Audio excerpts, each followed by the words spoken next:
Oh yeah, time for lists. I've earned your trust for lists, right? Right? Hey guys, MasakoX here. Now, I'm a fair ways through my playthrough of Xenoverse 2 with my main character, Paata, a lovable Saiyan who has an adorable butt. And if you want to check out that playthrough in its entirety, be sure to check the playlist link down in the description. So whilst I was specking out Paata and choosing which moves to give to him, I started to think, there are sure a lot of cool moves in Dragon Ball, but which is the coolest? I decided for my first top 10 Dragon Ball related list that it should be about techniques and moves. So my top 10 Dragon Ball moves / techniques. And by the way, I'm not counting transformations like Super Saiyan. So sorry guys, that's a whole other kettle of fish. So let's kick things off with number 10, the Kamehameha. Well, I could not have it on the list, could I? It's one of the quintessential moves of Dragon Ball, and it's just so iconic and recognizable the world over. You don't even have to be a fan of Dragon Ball to know what the Kamehameha is. It's like the Hadouken from Street Fighter. Also, there are hundreds of moves in Dragon Ball, and for this to make the top 10, that's saying something. But the reason why it's so far down is because it's just a straight out ki attack. It just doesn't really have any kind of flair other than just being completely devastating. But nonetheless, it is definitely one move to have in your arsenal. Not only that, but it introduced us to the whole idea of ki attacks and just shouting attack names that weren't just martial arts moves. It added a whole other spectrum to Dragon Ball. 30 years on and it's just as popular. It's a simple blue beam of light that can be mastered by anybody. It could take years to perfect, but you can do it no matter what race you are. Well, it takes minutes if you're Goku. It is powerful, chargeable, and easy to learn. Number 9, Stardust Breaker. It may have been used only once in Dragon Ball, and even that was in a movie, but its power is maximum. A rainbow ball of what looks like metallic goop compresses down to the size of a pea and can be hurled at great speeds. It is enough to penetrate the body of Janemba and halt him in one move. Not only that, but it eats you from the inside! Oh, that's so cool! It's one of those attacks that you could use and then use the phrase, "You're already dead," and looks so cool doing it. The move just added even more luster to Gogeta's mysterious appearances throughout Dragon Ball. Number 8, the Meteor Crash. Now this is more of a physical technique than the ones I've just listed, but it's still effective nonetheless. Mastered by Goku in his Super Saiyan 2 form during the Majin Buu saga, it is a series of kicks, elbows, and punches that are done at such a ferocious speed that your enemy has very little time to counter. It's one of those moves in Dragon Ball Xenoverse that I never want to get rid of. It's just so useful. I bet you're the same way, so let me know if you use Meteor Crash in your builds of Xenoverse characters. Now some may argue that it's not a technique, it's just a combo of punches and kicks. But you can't deny its usefulness in both the anime and the games. Number 7, the Special Beam Cannon. Now picture this. You've just gotten into Dragon Ball, and you've now come across an enemy that is way stronger than anything you've ever come across. The only way the hero can defeat the enemy is to team up with his sworn enemy, and then be killed by his enemy's latest and greatest attack. Now that's a lot to take in when you've just started a new series. Also, the move literally translates to Demonic Piercing Light Murder Gun.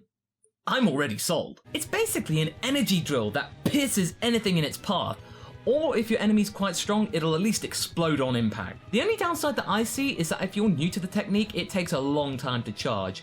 But with further concentration and an increase in power, you can use it much more quickly and much more flexibly, because further along the series, Piccolo is able to use it almost instantaneously. It makes this list due to the impact that it made at the beginning of Dragon Ball Z. Number 6, the Final Shine / Final Flash. Now why did I put these in the same slot?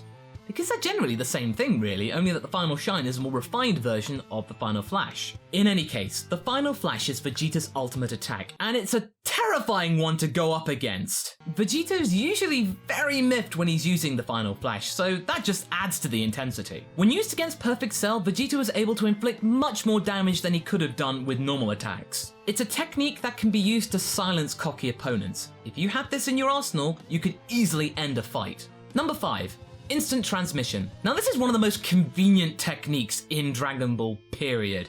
It can be used for anything. It could be used for transportation, it could be used as part of an attack, note the instant Kamehameha that Goku used against Cell, or as a means of escape. You could even use it to cross dimensions, as Cell did once he reformed after Goku's sacrifice. The major downside to this heavily useful move is that you have to lock on to a key signature in order to use it. If that key signature is too weak or too far away, then you're out of luck. Nonetheless, this move has proved crucial in so many situations during Dragon Ball's history. Now there is a further refined version of instant transmission called instantaneous movement that is used by the Supreme Kai, Kami, and Mr. Popo to name a few. But it seems to be only used by godly beings as of now. Thank you, the people of Yardrat. You've proven very useful. Number 4. The Dodon Ray. The Dodon Ray was one of the first techniques in Dragon Ball that could rival the Kamehameha. So as such, it's proven to be a very intimidating and iconic move. Now instead of a huge ball of ki, the Dodon Ray is a precise and intricate move that can be used to great effect and with great speed. First demonstrated by Mercenary Tao and then perfected by Tenshinhan and Chiaotzu, the Dodon Ray can be used to end battles quickly if you use it at the right place. If you use that sucker through the heart, you can kill somebody with it. I've actually got the Dodon Ray on Paata's build because I love its precision and I love the fact that it doesn't require charging time. You can use it in an instant, but at the same time, you can charge it, and if you do charge it, it's devastating. That, and I love the fact that the Dodon Ray is named after a genre of Japanese music from the 1960s. It's just so Toriyama. Number 3. The Destructo Disc. It cuts people in half.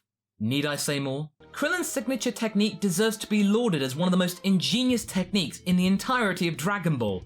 It is so lethal and so powerful if it hits. The big downside is that it takes immense concentration and accuracy to pull it off. Krillin has used this move somewhat effectively by chopping some of Frieza's tail off, but other than that, it's rarely been used to much fanfare. Now if you use the Destructo Disc as a sneak attack and catch someone unawares, you could kill somebody with it. If Krillin had used it while Frieza was in his first or second form, he could have killed Frieza. However, if the enemy starts to get way more stronger than you, then the Destructo Disc kind of falls flat and it will fail much more often. Nonetheless, I think it's a clever move and it deserves to be this high up on the list. Number 2, the Kaioken. I love Kaioken.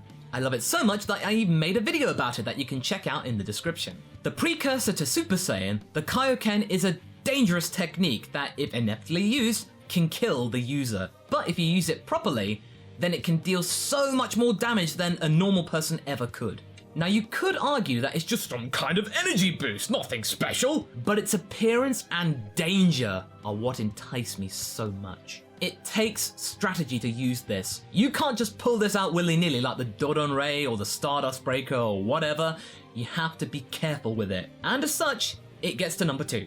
Now here we are.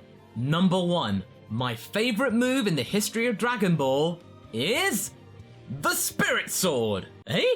I hear you say. Just when you think that Vegito couldn't be more overpowered, you get a Spirit Sword through the chest. It's just such a brutal move. It just looks so cool. Now I know that this technique's been emulated in other series like Yu Yu Hakusho with Kuwabara's Spirit Sword, but it's still a very useful attack to have. You can surprise enemies with a sudden jab from very far away or from up close. It doesn't really matter where you are, so long as you have enough ki to go far out from your body, then it can work. Not only that, but it's just funny dangling someone from a giant energy sword. You can spin them round and round, you can slam them into rocks, you can pretty much do anything you want.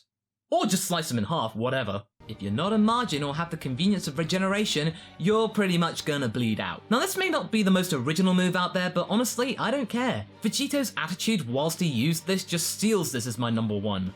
I love it. That's my 10 favourite moves from Dragon Ball. What are your favourite 10 moves? Just leave a comment down below and I'd love to get this discussion going. Now be aware that this is just my opinion of my favourite 10 moves. There are far more moves out there in Dragon Ball which are cool, so just be aware of that, okay? But anyway, I'd love to hear what you have to think.